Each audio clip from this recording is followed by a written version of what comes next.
माघ पौर्णिमा अतिशय महत्त्वाची मानली जाते आणि या माघ पौर्णिमेला आपल्याला काही प्रभावी उपाय करायचे आहे। जर का आपण या पौर्णिमेच्या दिवशी काही उपाय केले तर याचे आपल्याला अत्यंत शुभ फळ प्राप्त होते। नमस्कार, श्री स्वामी समर्थ सर्वांना। पहा, या महिन्यात माघ पौर्णिमा ही बुधवारी आली आहे। पौर्णिमा तिथी मंगळवारी सायंकाळी चालू होत आहे आणि बुधवारी 12 फेब्रुवारीला संध्याकाळी 7:22 समाप्त होणार आहे।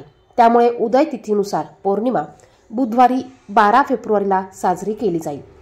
आता ज्यांना सत्यनारायण पूजा करायची असेल त्यांनी 12 फेब्रुवारीला बुधवारी 7:30 वाजेपर्यंत तुम्ही सत्यनारायण पूजा ही करू शकतात। त्याचप्रमाणे माघ पौर्णिमेच्या दिवशी अत्यंत प्रभावी असे उपाय केले जातात। या पौर्णिमेला स्नानाला आणि दानाला देखील अतिशय महत्त्व आहे। कार्तिक महिन्याप्रमाणेच कार्तिक पौर्णिमेप्रमाणेच या माघ महिन्याला देखील अतिशय महत्त्व आहे। माघ महिना हा कार्तिक महिन्याप्रमाणेच शुभ मानला जातो। माघ महिन्यात येणाऱ्या पौर्णिमेचे महत्त्व देखील खूप सांगितले जाते आणि म्हणूनच आपल्याला या दिवशी अत्यंत प्रभावी असा उपाय म्हणजे आपल्याला या झाडांना स्पर्श करायचा आहे। म्हणजेच आपल्याला पौर्णिमेच्या दिवशी आपल्या अडचणींसाठी या झाडांची पूजा आपल्याला करायची आहे। आता आपण व्हिडिओमध्ये जेवढी झाडं बघणार आहोत त्यापैकी तुमच्याकडे सर्व झाडं असतील तर तुम्ही सर्व झाडांची पूजा करायची आहे किंवा तुमच्याकडे जी झाडं असतील त्या झाडांची तुम्हाला पूजा करायची आहे। पौर्णिमा तिथी ही श्रीहरी विष्णू यांना समर्पित आहे। पौर्णिमा या दिवशी माता लक्ष्मीची देखील पूजा केली जाते।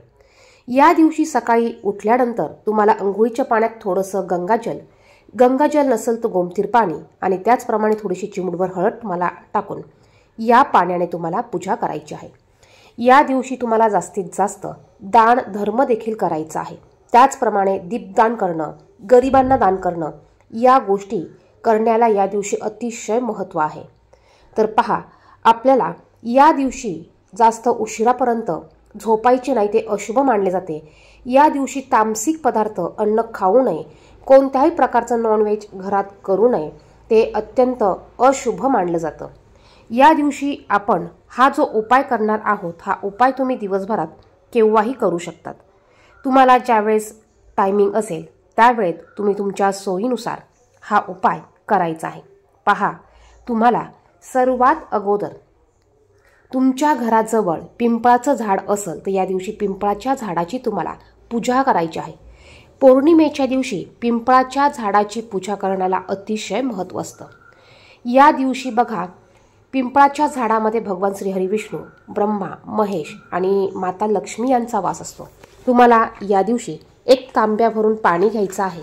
यामध्ये तुम्हाला थोडंसं कच्चं दूध टाकायचं आहे आणि तुम्हाला एक मोहरीच्या तेलाचा दिवा घ्यायचा आहे। तुम्ही एक पंती घेतली तरी चालेल। मोहरीच्या तेलाचा दिवा घ्या। मोहरीचं तेल नसेल तर तुम्ही साधं तेल घ्या। यामध्ये थोडेसे मोहरीचे दाणे टाका, काळे तीळ टाका आणि हा दिवा आणि हे पाणी तुम्हाला घेऊन पिंपळाच्या झाडापाशी जायचं आहे। सर्वात अगोदर तुम्हाला दिवा प्रज्वलित करायचा आहे। दिव्याखाली तुम्हाला थोडेसे तांदूळ किंवा फुलांच्या पाकळ्या किंवा एखादं पान ठेवायचं आहे। त्यानंतर दिवा प्रज्वलित करून तुम्हाला तुम्ही जे पाणी नेलेलं आहे हे पाणी तुम्हाला पिंपळाच्या झाडाला मुळाशी अर्पण करायचं आहे। तुम्ही पिंपळाच्या झाडाला प्रदक्षिणा घालताना देखील हे पाणी अर्पण करू शकतात आणि ओम नमो भगवते वासुदेवाय नमः ह्या मंत्राचा तुम्हाला जप करायचा आहे। तुम्हाला 7 किंवा 11 प्रदक्षिणा या वृक्षाला घालायच्या आहे आणि तुम्हाला या झाडाला स्पर्श करून तुमची इच्छा व्यक्त करायची आहे। पहा, आपल्या भरपूर अशा इच्छा असतात, त्या इच्छा पूर्ण होत नाही, काही अडचणी येतात।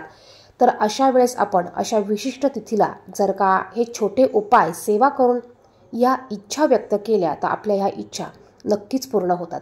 अगदी मनापासून पूर्ण श्रद्धेने तुम्ही हा उपाय करायचा आहे। जाताना थोडीशी साखर घेऊन जा। झाडाच्या बाजूला झाडापाशी मुळापाशी तुम्हाला थोडी साखर ठेवायची आहे। अत्यंत प्रभावी असा हा उपाय आहे। आता दुसरं झाड म्हणजे बघा, पौर्णिमेच्या दिवशी माता लक्ष्मीची पूजा केली जाते आणि तुळशीमध्ये देखील माता लक्ष्मीचा वास असतो आणि म्हणूनच आपल्याला आवर्जून पौर्णिमेच्या दिवशी माता तुळशीची देखील पूजा करायची आहे। तुम्हाला याच पद्धतीने तांब्या भरून पाणी घ्यायचं आहे। त्यात थोडंसं गाईचं कच्चं दूध टाकायचं आहे। एक तुम्हाला शुद्ध गाईच्या तुपाचा दिवा घ्यायचा आहे आणि तुम्हाला तुळशीच्या झाडापाशी जायचं आहे। एक दिवा तुम्हाला प्रज्वलित करायचा आहे, तुळशीच्या झाडाला जल अर्पण करायचं आहे आणि तुम्हाला तुमची इच्छा व्यक्त करत तुळशीला स्पर्श करून तुमची जी पण काही इच्छा असेल ती व्यक्त करायची आहे, ती पूर्ण होऊ दे अशी प्रार्थना तुम्हाला माता लक्ष्मी, श्रीहरी भगवान विष्णू यांना करायची आहे। तुळशीला प्रदक्षिणा घालणं शक्य असेल तर 11 प्रदक्षिणा घालायच्या आहे आणि ओम नमो भगवते वासुदेवाय नमः याच मंत्राचा तुम्हाला जप करायचा आहे। त्यानंतर बघा, बेलाचं झाड, आता प्रत्येकाच्याच घरापाशी बेलाचं झाड असतं। या दिवशी बेलाच्या झाडाची पूजा करण्याला देखील अतिशय महत्त्व आहे। तुम्हाला तांब्यात पाणी घ्यायचं आहे, थोडंसं गाईचं कच्चं दूध टाकायचं आहे, काळे तीळ तुम्हाला टाकायचे आहे, तुम्हाला एक शुद्ध गाईच्या तुपाचा दिवा घ्यायचा आहे। तुळशीच्या झाडाची जशी आपण पूजा केली त्याच पद्धतीने आपल्याला या बेलाच्या झाडाची देखील पूजा करायची आहे। बेलाच्या झाडाजवळ गेल्यावर आपण जो दिवा नेलेला आहे तो दिवा प्रज्वलित करायचा। आपण प्रत्येक ठिकाणी दिवा प्रज्वलित करताना दिव्याखाली आसन द्यायचं आहे। मग थोडेसे तांदूळ ठेवा, एखादं पान ठेवा किंवा तुम्ही फुलांच्या पाकळ्या ठेवा, त्यावर दिवा ठेवून तो प्रज्वलित करायचा आहे आणि त्यानंतर तुम्ही जे पाणी नेलं आहे ते बेलाच्या झाडाला तुम्हाला अर्पण करायचं आहे। प्रदक्षिणा घालायला जागा असेल तर तुम्ही 7 किंवा 11 प्रदक्षिणा घालायच्या आहे आणि ओम नमः शिवाय, ओम नमः शिवाय या मंत्राचा तुम्हाला जप करायचा आहे। यानंतर तुम्हाला झाडाला नमस्कार करून, झाडाला स्पर्श करून तुमची जी काही इच्छा असेल ती इच्छा तुम्हाला व्यक्त करायची आहे। बघा, या दिवशी जर का तुम्ही तुमची इच्छा व्यक्त करत या झाडांची जर का पूजा केली तर यामुळे तुमच्या इच्छा लवकर पूर्ण होण्यास मदत होते, तुमच्या इच्छा पूर्णत्वास जातात आणि बघा, यामुळे आपल्या घराची प्रगती होते, आपल्या अडचणी दूर होतात, आपले कष्ट दूर होतात। आपल्याला सेवा करायच्या आहेत, उपासना करायच्या आहेत, त्याचबरोबर हे उपाय देखील करायचे आहे आणि त्याचबरोबर आपल्याला कष्ट करणं देखील महत्त्वाचं आहे।